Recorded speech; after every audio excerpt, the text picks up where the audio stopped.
Debe ser plenamente identificable de tal suerte que no se confunda con otro predio diferente o con otro bien inmueble diferente. Si es, por ejemplo, un semoviente, lograr identificarlo por su raza, por sus años de edad, por su color de piel, por sus características particulares. Una vaca Holstein de 6 años de edad con una mancha blanca en su frente y con una oreja que le falta un pedacito, por ejemplo. Logramos identificarla plenamente y es más, hasta le podemos poner nombre a esa vaca como tal. De tal suerte, entonces, bueno, es tan importante lograr identificar el objeto de la compra-venta que si no se logra identificar, la cosa se podía pregonar inexistente. Además, no podemos vender cosas que no existen en el mercado, cosas inexistentes. Por ejemplo, el maestro Mojica, en su libro de contratos, que tiene un libro muy antiguo de apuntes sobre su cátedra, ponía el ejemplo que sobre la cosa que exista, el requisito de la cosa que exista o se espere que exista, que de la venta del animal mitológico. Si nosotros nos damos cuenta, ni siquiera podía pensarse en que la cosa se vaya a existir o que exista, porque es un hecho notorio que está en la cabeza de todos nosotros que un animal mitológico no existe y tampoco puede crearse en un laboratorio. Cuando nosotros hablamos que la cosa se espera que exista, se hace bajo el entendido que la cosa en el momento de la celebración del contrato de compraventa no existe, pero sí se espera que exista, es decir, que va a existir. Por eso el artículo 1869 del Código Civil establece la condición de existencia, pero por disposición legal se establece un alea sobre la posibilidad de la existencia futura de lo mismo. Entonces, acá es por ejemplo cuando podemos hablar de la cosa esperada. Yo puedo hacer un contrato de compraventa sobre un becerro que está en el vientre de una vaca. Y yo de tal suerte que puedo negociar el hijo de la vaca que está en su vientre. La cosa todavía no existe. Sabemos que puede existir, porque lo natural es que un parto resulte una cría de un ternero, pues un ternero. Razón por la cual yo puedo negociar por la cosa esperada. Por ejemplo, la venta de los huertos. Yo puedo negociar sobre la venta de un huerto de manzanas cuando voy y lo veo en flor, porque se espera efectivamente que vaya a existir en el futuro el huerto, que van a ser manzanas de la flor. Es lo natural, es lo lógico. Yo también puedo hacer una compra, por ejemplo, de la esperanza. La esperanza es, por ejemplo, que yo espero que un pescador me pueda vender su pesca del día y puedo hacer negocio sobre él. Oye, ¿tú qué vas a pescar? Voy a pescar atunes. Te voy a comprar los atunes que saques a 20.000 pesos el kilo. Es una esperanza que yo tengo que él va a conseguir atunes en alta mar para poderlos comprar. De tal suerte que si llega a puerto y tiene atunes, pues se perfeccionará el contrato de compraventa. Si llega al puerto y no hay ningún atún, pues la compraventa será inexistente por carencia del objeto, porque la esperanza pues también tiene unos límites, ¿no? El segundo requisito de la cosa vendida es que la cosa sea susceptible de ser vendida. Y ahí nos pegamos al inciso final del artículo 1866, cuando dice que se puede vender cualquier bien o derecho inmueble, material o inmaterial que exista, salvo en disposición legal, es decir, que prohíba la misma ley. Entonces, el segundo requisito sobre la cosa que establece que la cosa sea susceptible de ser vendida, se parte también de una generalidad. Por norma general, todas las cosas que existen en el mercado son susceptibles de ser vendidas y se esperan que estén en el comercio. pero se exceptúan algunas cosas que por mandato de la ley se han excluido del comercio y por cuanto no pueden tener una regulación directa tratándose de compraventas entre los particulares, sino que son absolutamente incomerciables o relativamente incomerciables.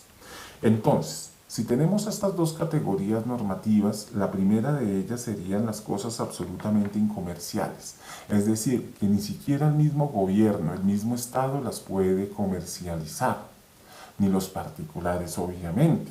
Entre ellas están, en primera medida, las cosas comunes. Las cosas comunes son las cosas que nos rodean y que nos pertenecen a todos. Son parte esencial de nuestro planeta, de nuestro entorno, como es el aire, como es el sol, como es la luz natural, inclusive las cosas destinadas a los cultos sagrados. Son cosas comunes que nos pertenecen absolutamente a todas las personas.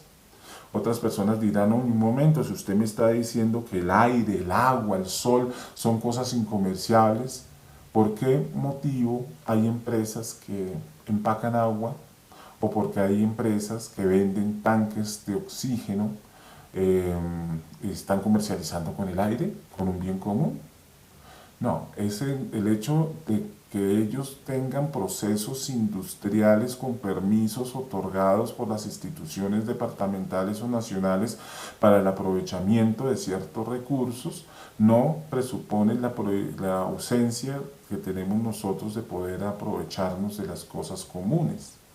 Hace poco en Bolivia se suscitó un problema respecto de un tema de aguas, porque alguien se quería apropiar del agua lluvia y decía que él había registrado para sí el agua lluvia que le pertenecía a él como tal. El Estado boliviano obviamente tuvo que intervenir. Para los que les interese ese tema, pues es parte más bien de historia, de disquisiciones jurídicas. Pueden buscar en internet el caso de Bolivia con las lluvias con las lluvias que caían libremente sobre el campo. ¿Qué otra cosa es absolutamente incomerciable? Las cosas fiscales. Las cosas fiscales son todos los bienes de uso público, es decir, que le pertenecen al Estado. Dentro de ellas no solamente están los edificios estatales, las calles de las ciudades, las plazas municipales y demás elementos de bienes de uso público que tenemos todos y que nos pertenecen a todos y al Estado, sino también está una serie de bienes que han sido bastante discutidos en respecto de su adquisición, que son los bienes fiscales baldíos, respecto de la Ley 200 del año 1936, que establece que todos los bienes que no sean explotados agropecuariamente se presumen baldíos, es decir, que son de la nación. Son bienes que no pueden ser adquiridos a través de la prescripción adquisitiva de dominio, sino que los mismos tienen que ser adjudicados a través de los procesos administrativos correspondientes que se adelanta por la Agencia Nacional de Tierras. En este momento estamos en una férrea discusión respecto de los bienes baldíos con la presunción de la Ley 200, toda vez que la Corte Constitucional en la sentencia T-455 del 2014 ha manifestado que la presunción de la Ley 200 ya no existe, que fue derogada, de tal suerte que la carga de la prueba ahora está en cabeza de los campesinos, que tienen que demostrar que los predios tienen titulares de derecho real de dominio, más no la presunción antigua de la Ley 200, que establecía que desde cuando usted como campesino está explotando agropecuariamente el bien, se presume que el bien es de naturaleza privada. En eso hay una discusión, estamos a la espera de una tutelas acumuladas que tiene la Corte Constitucional, que al parecer van a variar la línea conceptual respecto a los bienes baldíos. ¿Y qué es la tercera cosa completamente incomerciable? Son todas las cosas que la misma ley ha prohibido, que no puede realizarse ningún comercio sobre ellas. Por ejemplo, todo lo que es relativo al régimen de drogas, todo lo relativo a venta de órganos, partes corporales o fluidos corporales del hombre como óvulos o espermatozoides, todo lo relativo a armas nucleares o armas de fuego. Son cosas completamente incomerciables que no pueden ser vendidas bajo ningún contrato de compra-venta. Ahora hay otras cosas que ya no son absolutamente incomerciables, sino le llamamos relativamente incomerciables.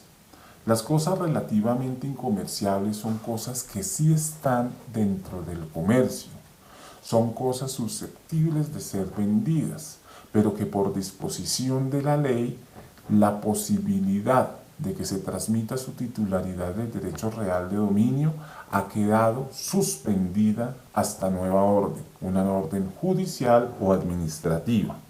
Es decir, que la intransmisibilidad de la titularidad del derecho real de dominio ha sido suspendido en virtud de una determinación legal. Es, por ejemplo, todos los bienes que se encuentran sometidos a una interdicción. Cuando hablamos de la figura de interdicción antigua, que ya sabemos que esa figura ahorita desapareció con la ley 1966 del 2019, pero el régimen antiguo lo permitía. Todos estos bienes de las personas interdictas están por fuera del comercio hasta tanto un juez de la República no lo apruebe. Todos los bienes de un menor de edad que ha quedado huérfano, sus bienes y su mantenimiento está bajo un tutor o un curador. Estos bienes no pueden salir del comercio sino hasta que el juez sea avalado la venta por el juez. Además, estas ventas de los bienes de los menores se hace por el valor del 100% del valor del bien en remate que se desarrolla en el juzgado de familia correspondiente, y no existe la escala de disminución de porcentajes del remate por tratarse de bienes de menores de edad. También como bienes relativamente incomerciables están todos los bienes que están embargados en el Ministerio de la Ley. Es decir, que si un bien está completamente embargado, como lo veíamos en clases anteriores, es un bien que está por fuera del comercio y su compraventa generaría una nulidad absoluta sobre el contrato.